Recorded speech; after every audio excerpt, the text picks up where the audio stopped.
Right, thank you, ladies, and with me. Good. Right, well, what I'm doing now is just continuing, really. This is Southwark Bridge, and across the way, that building with the classical columns is Vintners Hall. That is the livery company for the vintners, the people who were importing wine into London in the Middle Ages. They have their Vintners Hall there.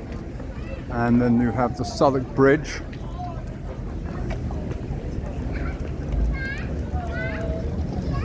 And over here on the right hand side you have more expensive flats and apartments. There is a Greek restaurant here.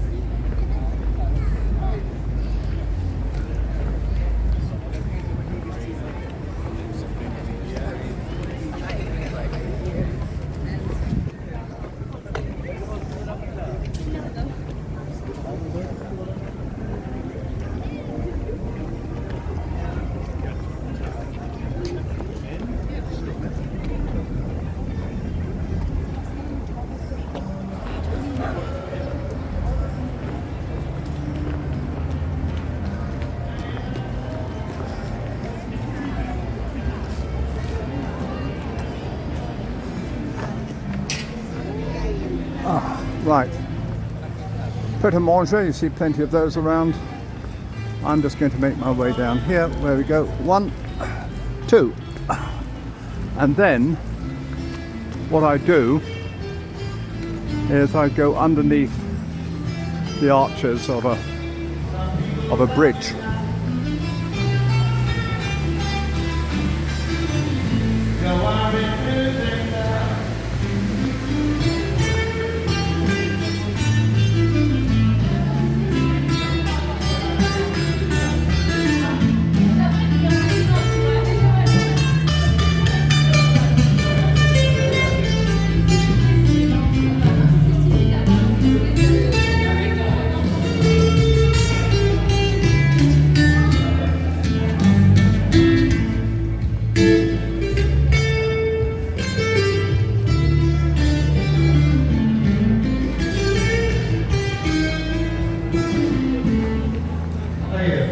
Right, oh yes, you've got this building here. Now this was the site, or I should say, let's just,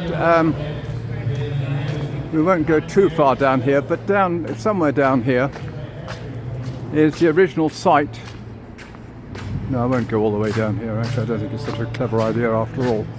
The site of the Globe Theatre. I think what I might do is a video on Shakespeare's theatres in Southwark. That really would cover a lot of material, so I won't come here this time. As I say, this is really, the idea is to keep to the banks of the river. So sorry to disappoint you, but I will do a video on that on some other occasion.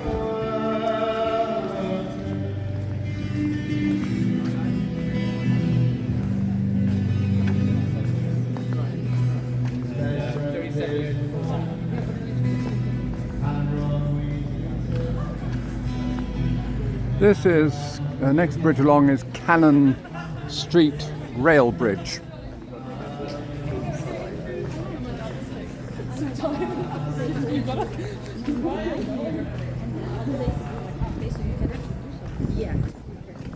Oh, there, ladies and gentlemen, you can get a good view of the Shard. That is the tallest building in the whole of the United Kingdom at the present moment. It's 1,016 feet tall, and it was opened in 2012. And not only is it an office block, but in there you've got a hotel, you've got apartments, you've got a shopping mall, and of course you have an observation tower right at the very top, which you can pay an awful lot of money to go and travel up to see. Right, so that is the Shard, ladies and gentlemen, near London Bridge Station. And in 1919 a young man managed to climb that building with his bare hands, that's to say without the benefit of a rope or a safety harness, which was an act of sheer stupidity not to be encouraged. Mind you, I can't help but admire the athletic achievement, but again, it's not something I suppose I shouldn't say that, otherwise other people might be tempted to imitate that folly. Actually, there's no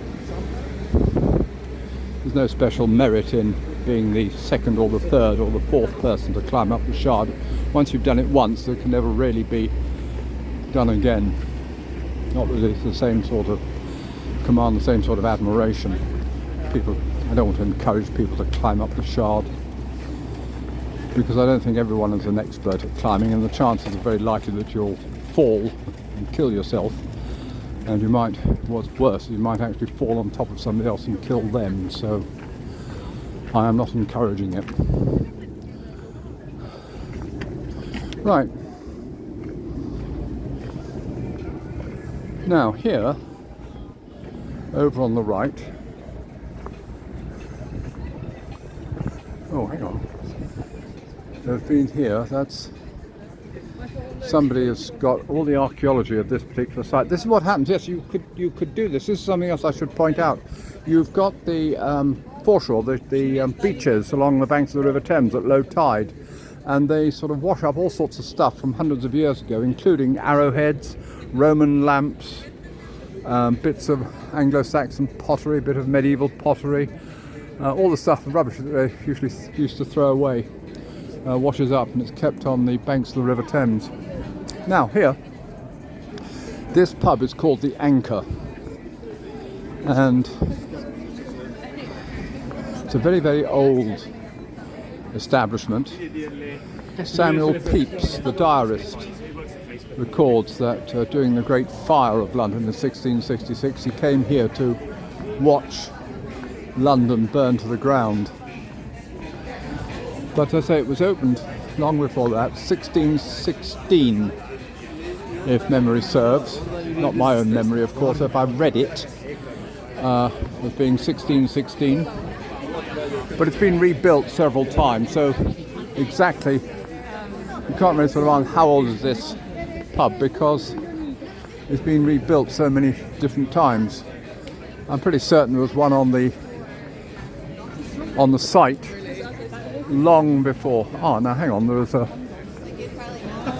this may give us some information. The brewer's site upon which this present building stands is a rich and varied path throughout history. The Anchor has been used as a tavern, a brothel, a chapel, brewery, ship's chandlers, and entertained a wealth of notable patrons. The first official record of the Anchor was not made until 1822. However, other records state that as well as being the site of a Roman grave, the locality was used for plague pits during the 1603, and old maps show bull and bear baiting pits within the site. It's most likely that one early owner of the brewery, Josiah Childs, gave the Anchor its current name. Childs was closely associated with the Navy, to whom he supplied masts, spars and bowsprits, as well as stores and small beer. One time local referred to this pub as the Thrales of Deadman. I don't know why that's important. Perhaps the most famous local landmark was the original Globe Theatre, which stood from 1598 to 1613. Yes, performed here were Shakespeare's classics such as Romeo and Juliet and As You Like It. Many other London pubs claim Shakespeare as a patron. However, we can be fairly sure that he enjoyed an ale or two within these walls. Probably, I don't know, probably not. I don't know whether he did that. Well, it would depend if there was a pub here. Dr. Samuel Johnson. I'm saying that because if the Globe Theatre burnt down in 1613, Shakespeare died in 1616. Oh, it's just possible, I suppose, yes. Dr. Samuel Johnson, another of England's best-known literary figures, was a close friend of Thrale brewery owners and a regular patron at the Anchor as the single most quoted English writer after Shakespeare. So there you have it, ladies and gentlemen. You've got references to Joshua Reynolds, David Garrick. So it's one of those pubs, one of those London pubs which you can go and visit, full of history, going back so long that nobody can actually remember when it started. Right, so we'll carry on.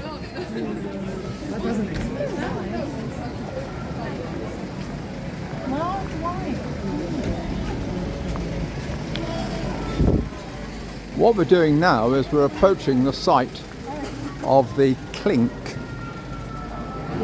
And that was originally a prison, one of several in London, that was the original property of the Bishop of Winchester, and it was used to lock up well, people who misbehaved generally, but also Protestant dissenters. And it was used, of course, right up until the 18th century, and I think it eventually closed down.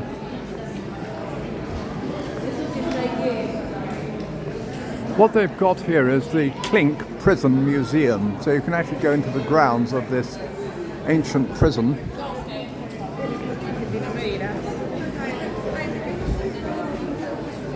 And have a look. Right, so we'll just make our way past down here. You've got here this old street, place where they used to, down here on the left hand side, these were the wards and the warehouses for the goods coming into London, being unloaded here. Going forward now, what we're doing is we are approaching the site of Winchester House. Now, Winchester House was the London home of the Bishop of Winchester, and his bishopric extended all the way from the city of Winchester all the way up here, and he was really the governor around here for many, many years, and he had his own hall, which, like so many, were demolished or destroyed during the period of the Reformation of the early 1500s. So you can see this marked out. Just shows you what the Great Hall was like, what it is now, and what it was. I'll take a picture. Got that? Do not drop my phone over that, whatever.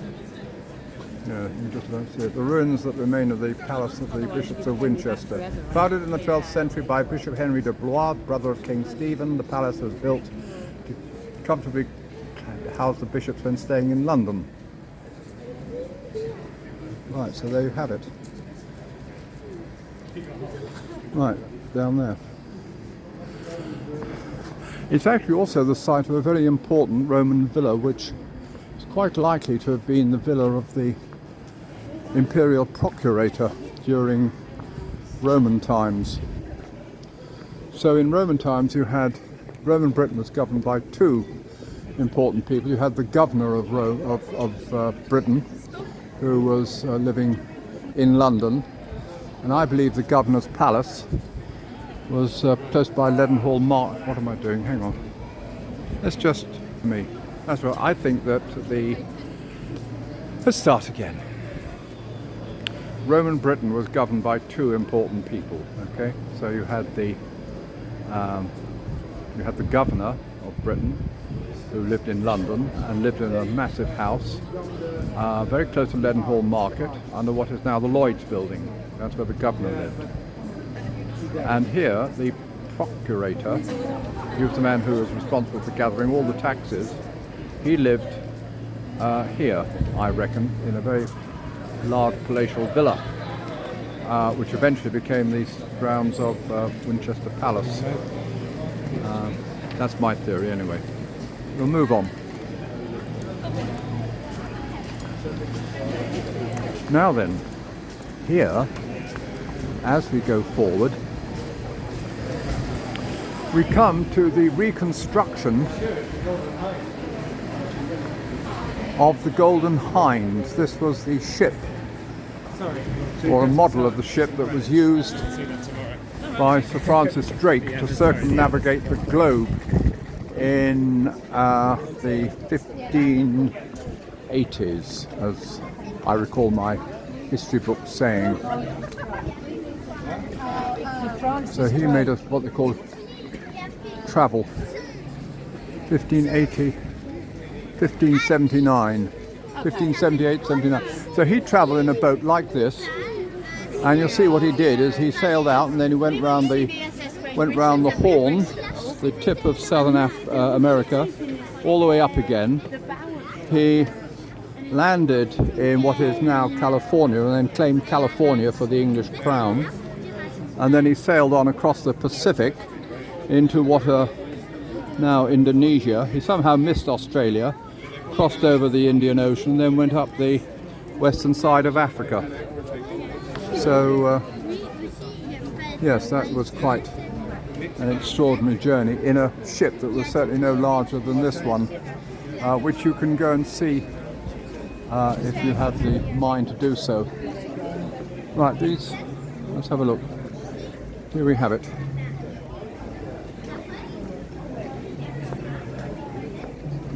Now we are making our way forward towards Southwark Cathedral. And Southwark Cathedral it's only been in Southwark Cathedral for about 100 years. I think 1903, as I recall from my history books. Prior to this, it was the Church of St. Saviour. And again, there's been a church on this site for many, many hundreds of years.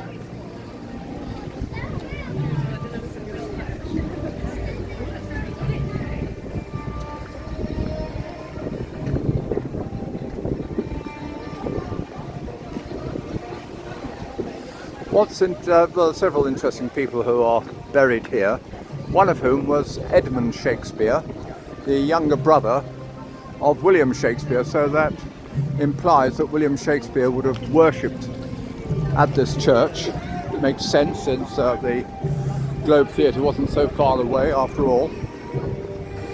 And that burial took place in 1607. And it was in that year a baby was baptized here by the name of John Harvard, who was the son of a local family, a local butcher. And years later he sailed across the Atlantic with a large crate of books to found Harvard University. Right. Now, we could make our way round here. Again, what you can see they're doing is they're building flats and apartments.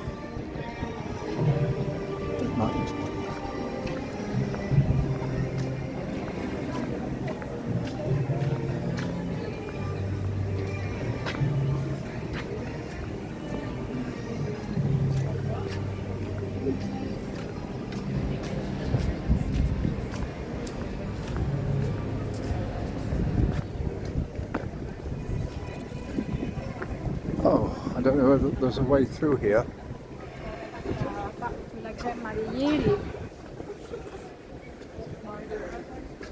Well, that's another view of the Shard. Lovely.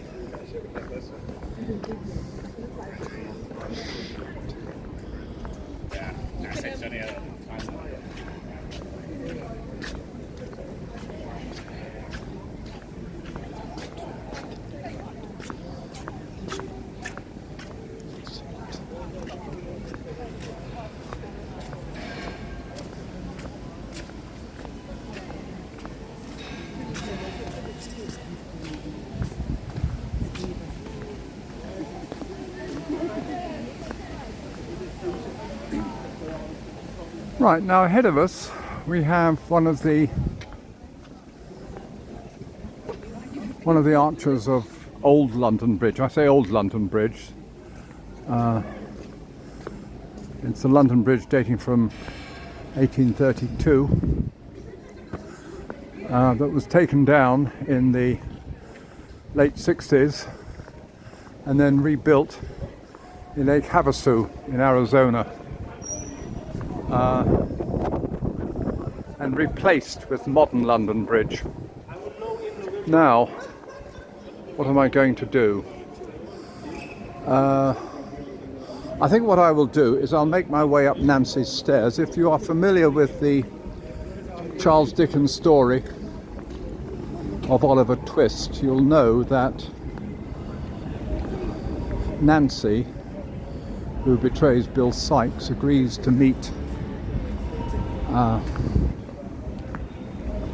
man who's on these stairs in secret, but she is betrayed by the Artful Dodger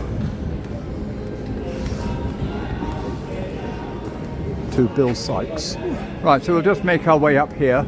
These are Nancy's stairs, and so they feature in the novel by Charles Dickens, Oliver Twist. And that's just going to take us all the way up to the top.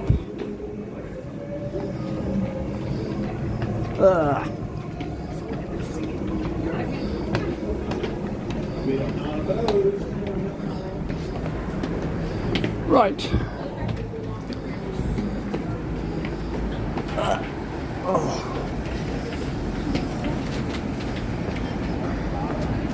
So, this is London, New London Bridge, and across the way we have the Shard and we have London Bridge Station, and this, I think, ladies and gentlemen, is where I'm going to call it a day. I could round off, and I'll do that on another occasion. I'll walk from here up to Tower Bridge, which is only a little distance, but I'm just going to get off here because there's an underground station. Jubilee line will take me all the way back to Swiss Cottage.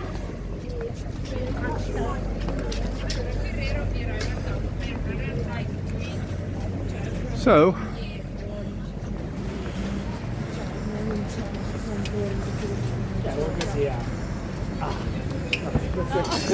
we'll just say goodbye again to Southwark Cathedral,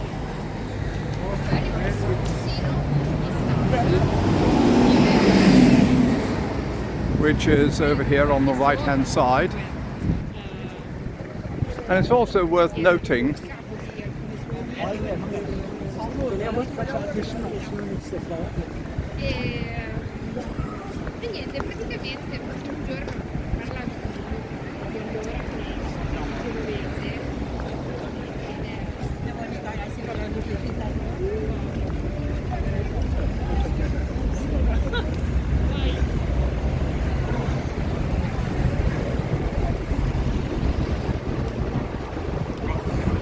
really headed up to here. But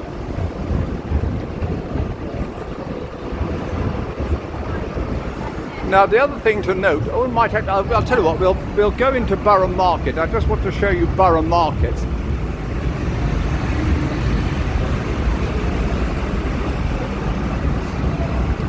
I think that would make a good place to wind up. So Borough Market is underneath the railway arches, and as you can see, it's a place where you can get, well, you can buy things, but it's usually just an interesting place to just wander about and get tea and coffee.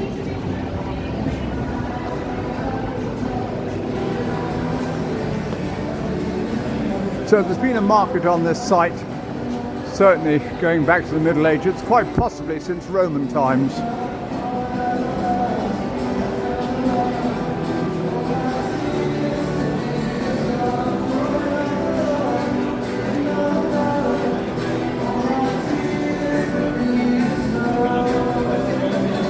There we have it.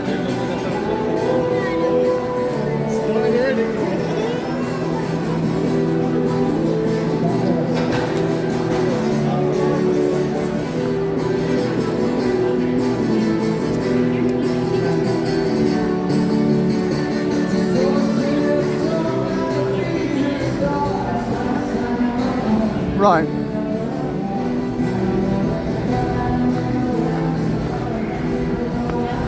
So what I'm doing now is just walking down towards the underground station, but before I do that, I talked about St Thomas's Hospital, and the original St Thomas's Hospital used to stand just over the street. You see that that yellow building is over on the left-hand side. And that was the original site of St Thomas's Hospital. Then again, you've got the shard of glass here, and then you've got Guy's Hospital. Guy's Hospital was founded by a man called Thomas Guy, who made an enormous fortune on the South Sea bubble, and then left it in his will to create a hospital for the benefit of poor people in London. Look, I've gone on and on and on. I think the time now has come off. So I'll just say thank you very much indeed, ladies and gentlemen. Please like, share and subscribe, and any comments below I'll be very happy to read. For the time being, I shall say cheerio for now.